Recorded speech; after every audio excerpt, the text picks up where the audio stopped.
is a virtual death penalty on the streets for men who wear dresses and women who dress as I do. And short of a death penalty, anybody can do practically anything they want to us and feel like when the cops arrive, they're going to understand why they did it to us.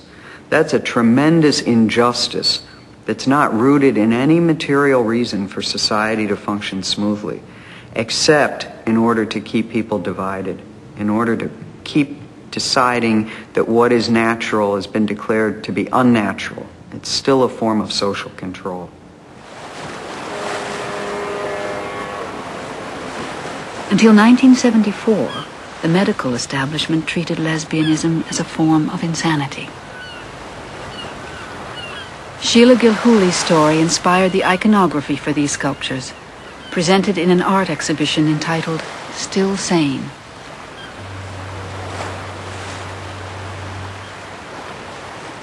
So I went to see the school counselor to kind of have a chat about it, just kind of wanting her to reassure me. And she didn't. She scared me half to death. She put me on tranquilizers, and she made it into a really big thing. And then once she got me upset enough, she decided I need to be hospitalized because I might be a danger to myself. So it was all, it all happened so fast. I came out, I was thrilled. Before I knew it, I was locked up. So I was kind of in and out of the mental hospitals for 3 years.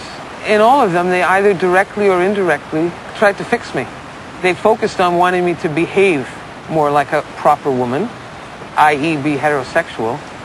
How I dressed was really important, and I got a lot of pressure to dress more femme. For the first year, I just kept getting more and more tranquilizers.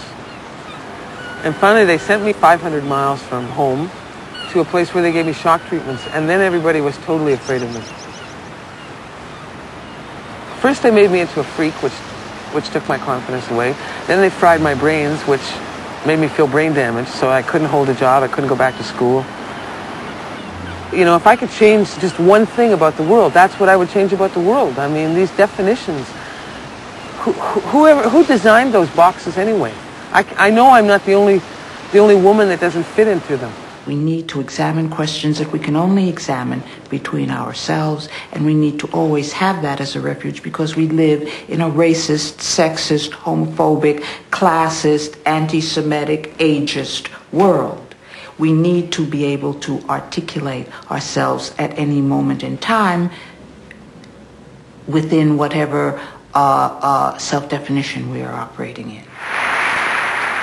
It's my pleasure to introduce a woman who's an international athlete, a national coach of volleyball, and someone from whom I have learned a lot about the lesbian community, Betty Baxter.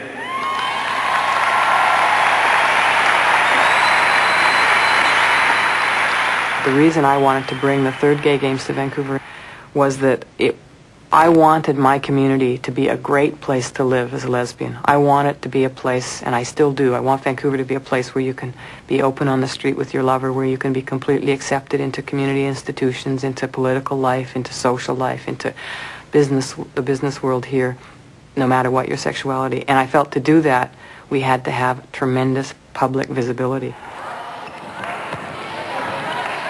One of the reasons I chose to go for the national coaching job was I believed that I could make a difference. I knew the system. I was an athlete made good. So in fact, after having been the coach for 2 years, to be fired for no reason after 6 to 8 months of rumors about my sexuality and a lot of slander about women on the team, they said that, well, no parents would actually send their athletes to the team if they knew that it was a lesbian coach.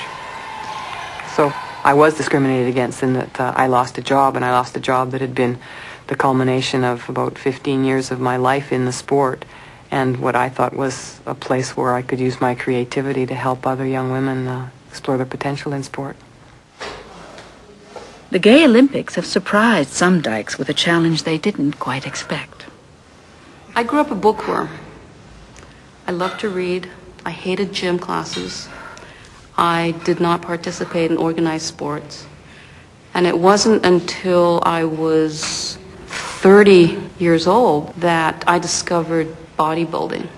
My best friend of 13 years, Anita Taylor Onyang, died of breast cancer. And I'm a recovering alcoholic. I started drinking again.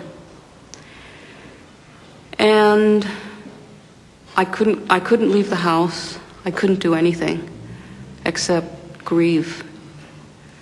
And one day I said to myself, Anita wouldn't want me to die. So I got out my weight gloves, my weight belt, and I went back to the gym. And I trained for 3.5 months. And I won the bronze medal in the women's physique. Working out with weights has helped me tremendously in terms of discipline. It helps me with my sobriety. Bodybuilding has proved to me that I can be strong, not only in body, but in character.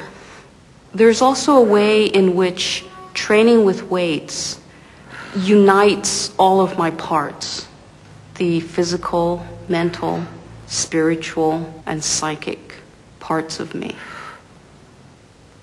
And it's also another way in which I can again challenge the patriarchal stereotypes of beauty, a woman's beauty, face, tits, and ass. Because when you bodybuild, you train your whole body. You build your whole body. And so all parts of you are beautiful. Each of us in our lives have experienced a time when we felt like, I'm the only gay kid in the world. My lover and I are the only lesbians. There's nobody out there like us. Take a breath and look around. We don't need to ever feel like that again.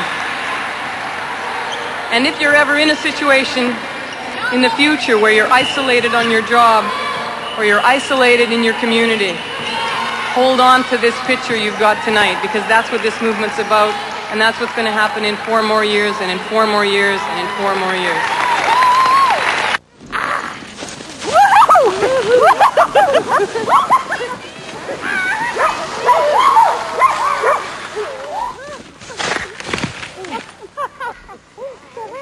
Dans un monde patriarcal, lorsqu'on est amoureuse d'une autre femme et qu'on vit en couple, il y a quelque part un exil de la société patriarcale.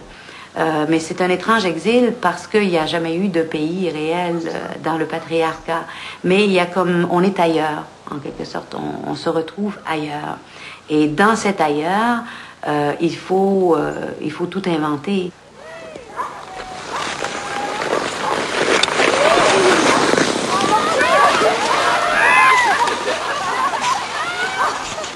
Contemporary lesbian societies have sprung up everywhere, and the rural dyke community outside of Montreal is no exception.